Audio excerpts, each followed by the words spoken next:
Para dar início ao primeiro ciclo de apresentações do Seminário de Bancos de Dados, convidamos a doutora Aline Albuquerque.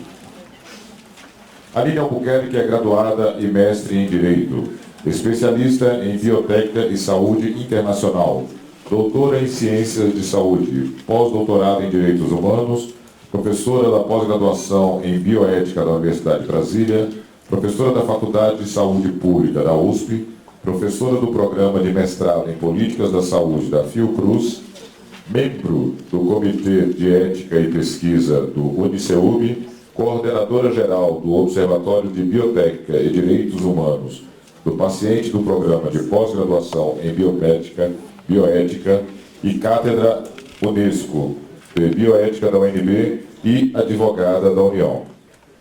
Doutora Aline apresentará o tema Aspectos da Lei Geral de Proteção de Dados em relação à ética em pesquisas com seres humanos. Senhoras e senhores, com vocês, doutora Aline Albuquerque.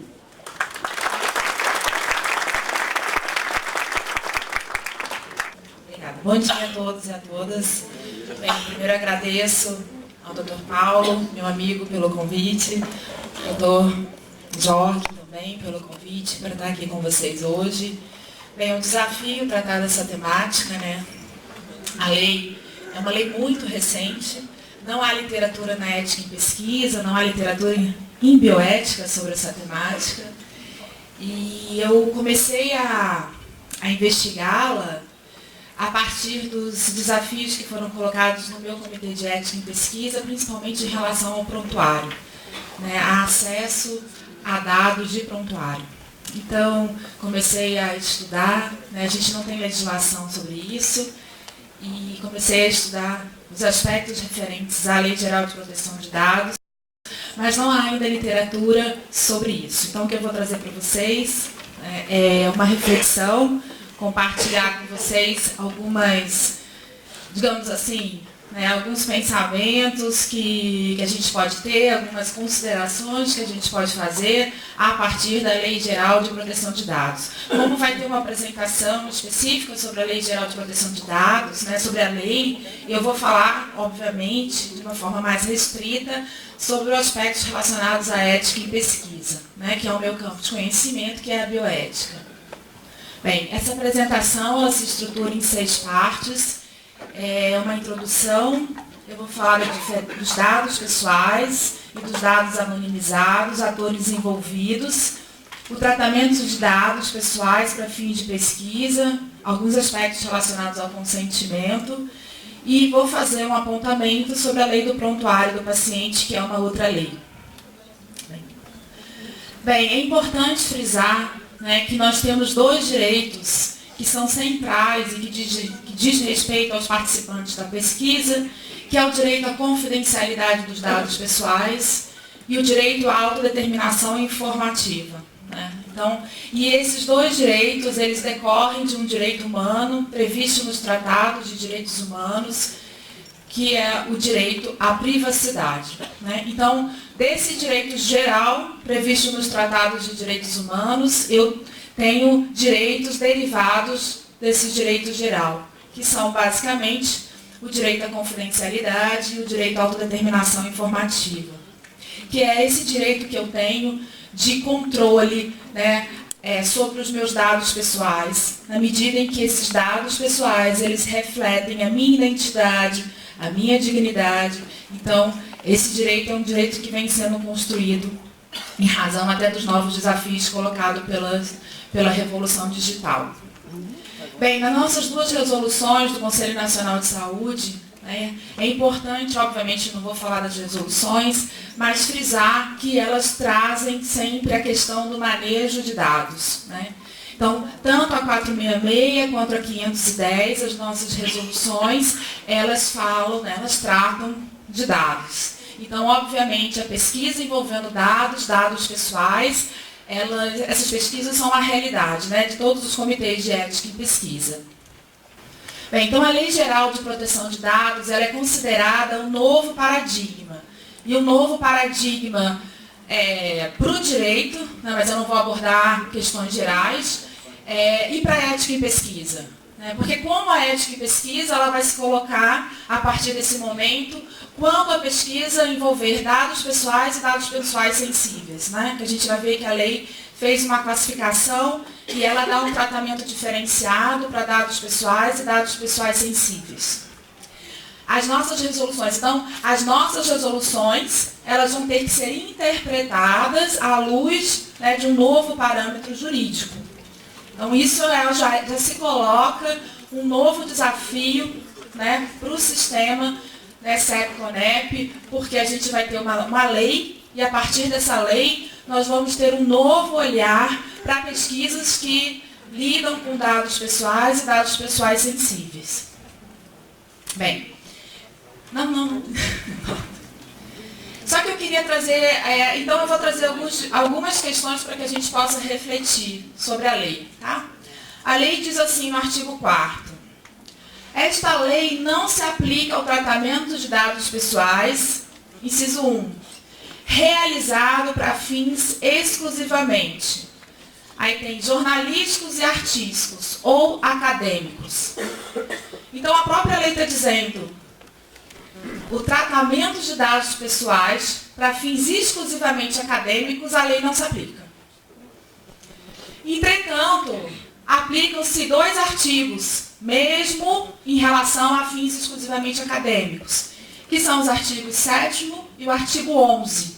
A gente vai falar depois sobre esses artigos, que tratam, né, que prevêem tratamento de dados pessoais, que é o artigo 7º, e tratamento de dados pessoais sensíveis, que é o artigo 11.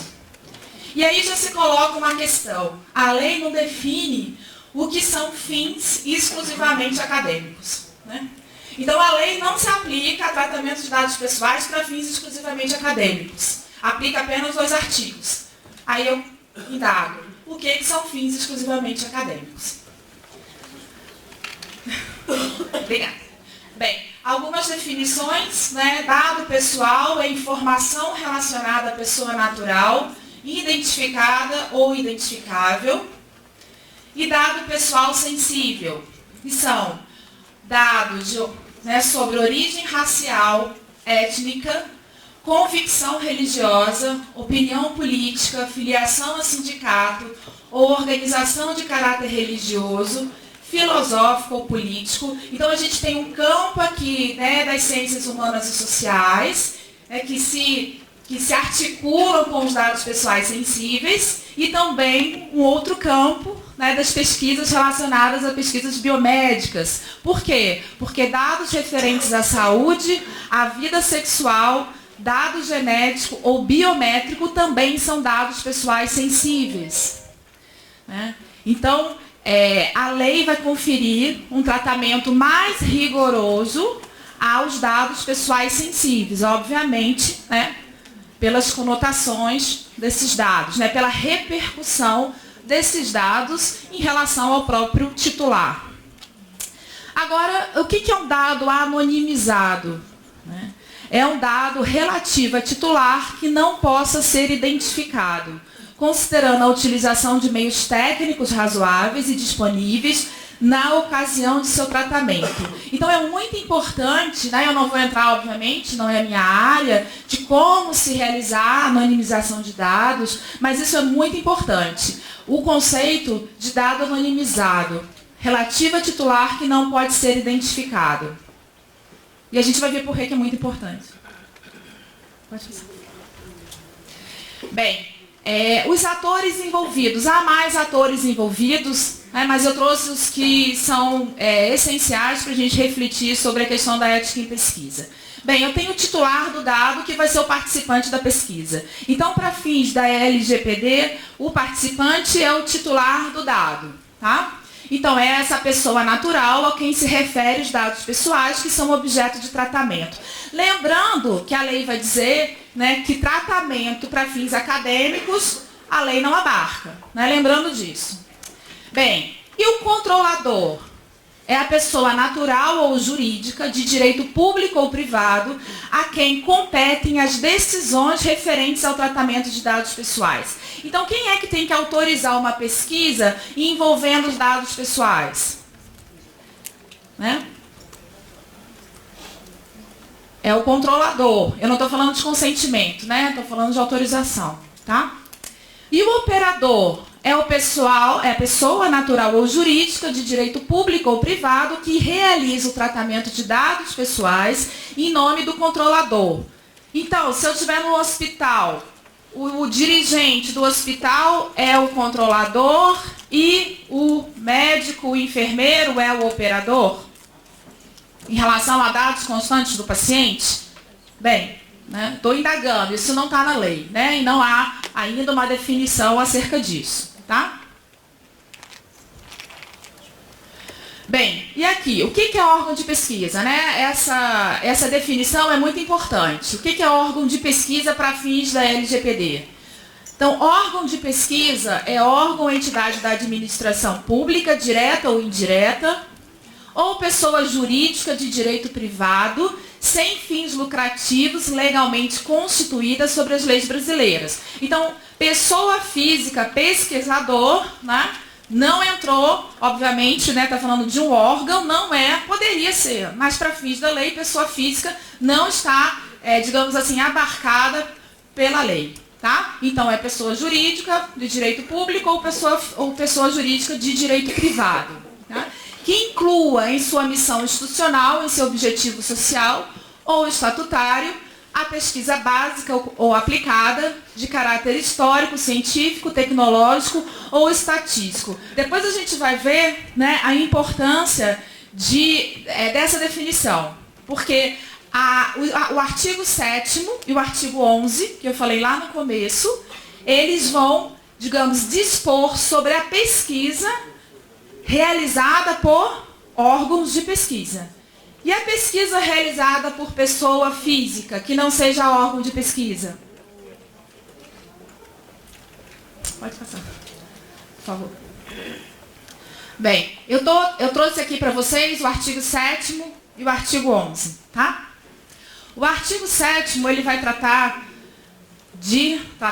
né, vai estabelecer, porque tratar de tratamento, ele vai estabelecer o tratamento de dados pessoais. E aqui eu vou abordar tão somente o inciso que diz respeito à pesquisa, tá?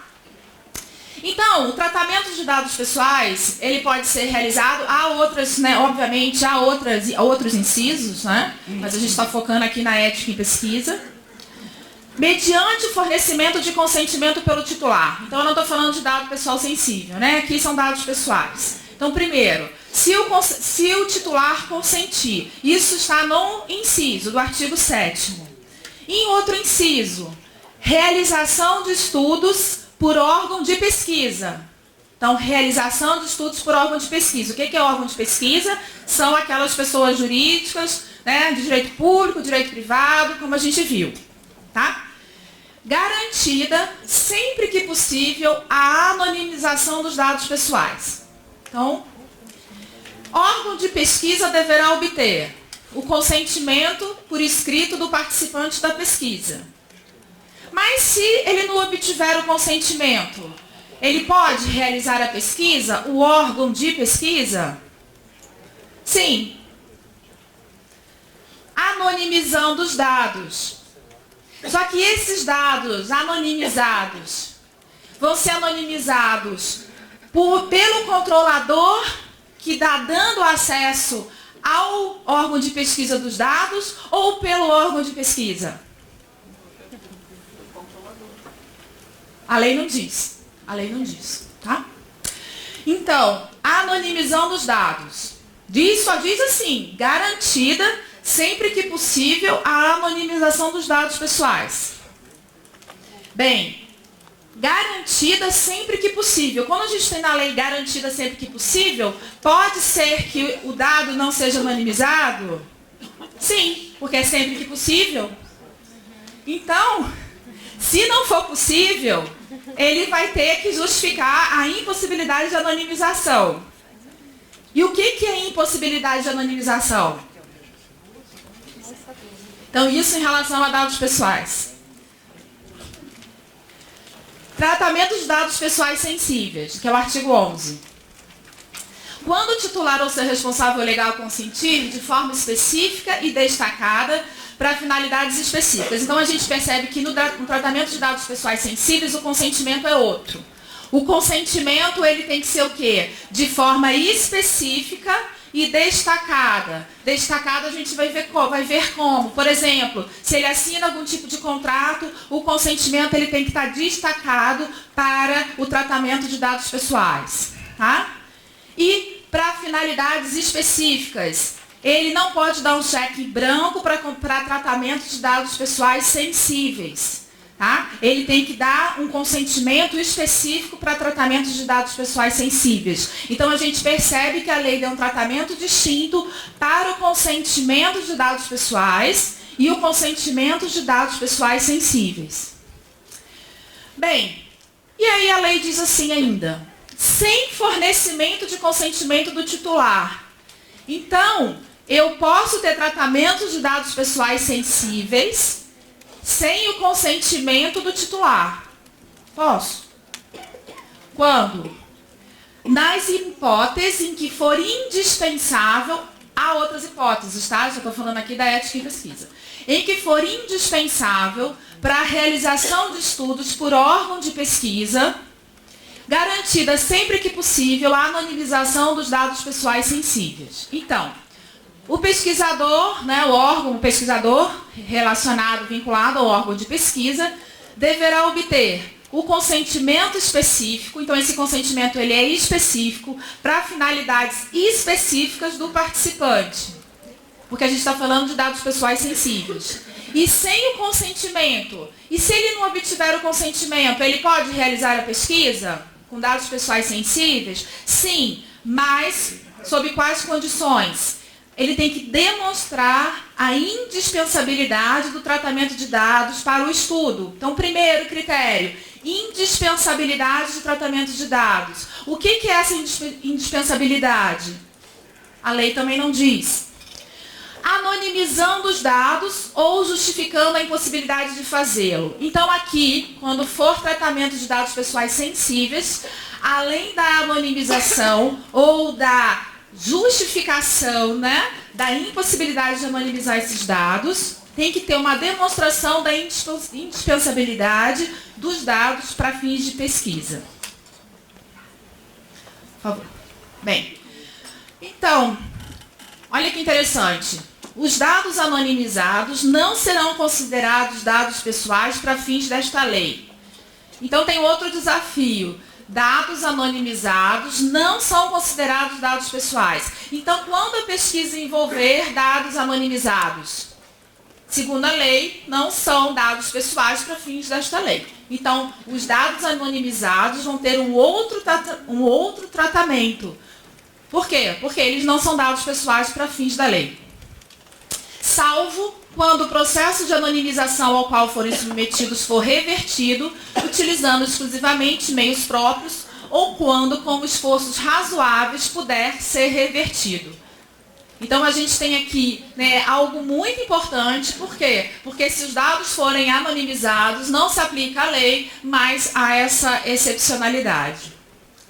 Então, o órgão de pesquisa, o pesquisador, pode ter acesso a dados anonimizados que não são considerados dados pessoais para os fins da LGPD, salvo, né, quando for possível a reversão dessa anonimização.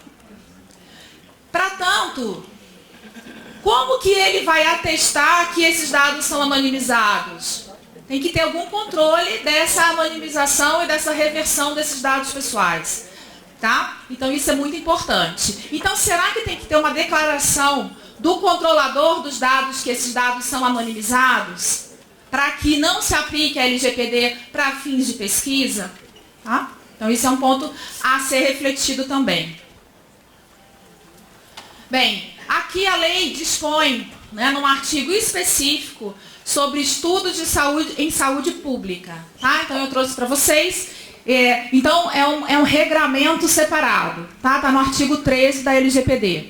No artigo 13 da LGPD tem assim: na realização de estudos em saúde pública, os órgãos de pesquisa, que são aqueles órgãos que já foram definidos aqui, poderão ter acesso a bases de dados pessoais que serão tratados exclusivamente dentro do órgão, e estritamente para a finalidade de realização de estudos e pesquisas e mantidos em ambiente controlado e seguro, que incluam, sempre que possível, a anonimização ou pseudonimização dos dados, bem como considere os devidos padrões éticos relacionados aos estudos e pesquisas.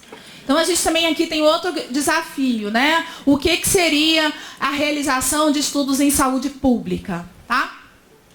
A divulgação dos resultados ou de qualquer excerto do estudo ou da pesquisa, em nenhuma hipótese poderá revelar dados pessoais.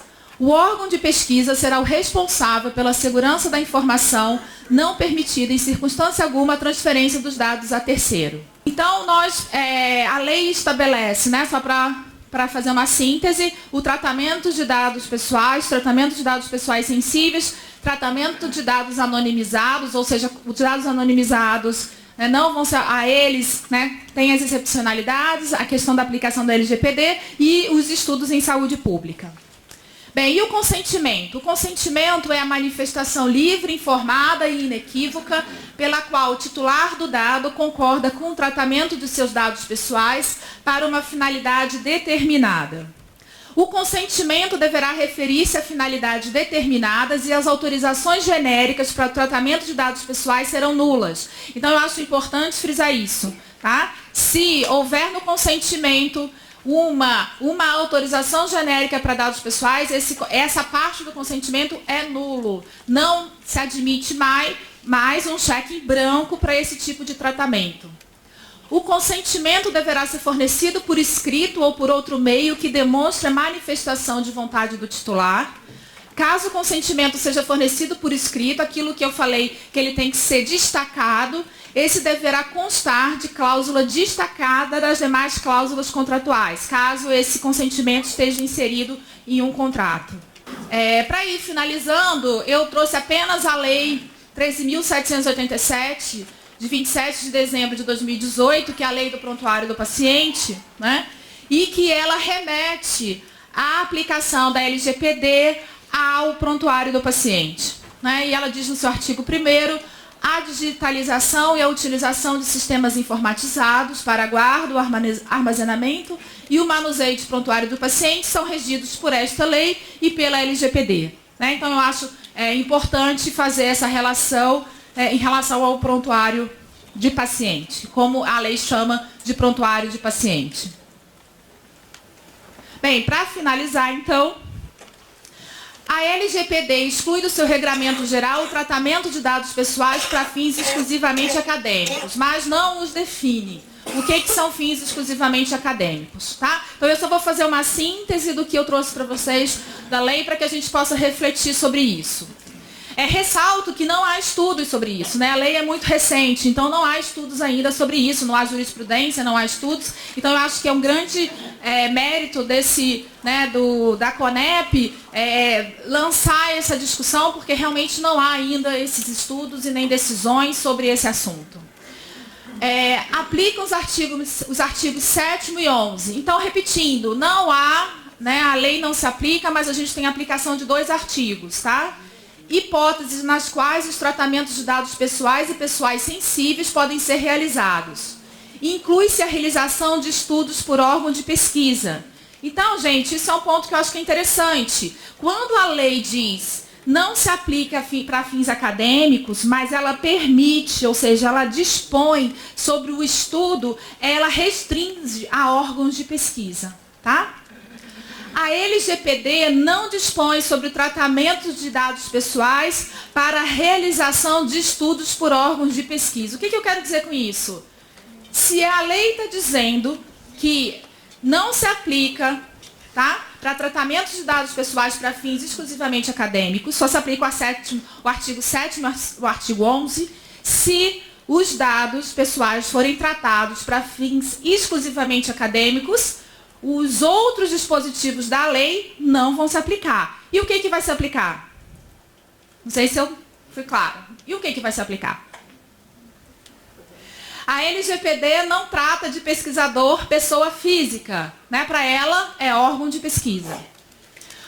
O órgão de pesquisa, né, e o pesquisador relacionado ao órgão de pesquisa pode ter acessos anonimizados que não são considerados dados pessoais para os fins da LGPD. Mas aí é uma observação que eu faço para que a gente possa refletir. Na minha visão, o controlador tem que declarar que esses dados são anonimizados.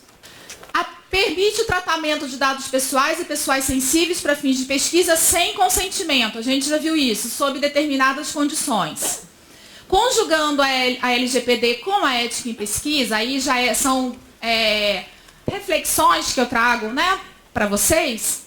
Entende-se que se deve recomendar a busca do consentimento e justificar a impossibilidade de obtê-lo, né? Porque a gente já viu que a LGPD é uma lei geral de proteção de dados e a gente tem um outro campo, que é o campo da ética em pesquisa. E como fazer essa conjunção? Bem, caso o consentimento não seja obtido, né? Quando se tratar de dados pessoais, deve-se anonimizar os dados ou justificar a impossibilidade de fazê-lo. Aí eu trago eu trago de novo essa reflexão. A anonimização dos dados ela é uma tarefa do controlador, do órgão de pesquisa, só do controlador e do órgão de pesquisa. Tá? Então isso eu trago uma reflexão para que a gente faça.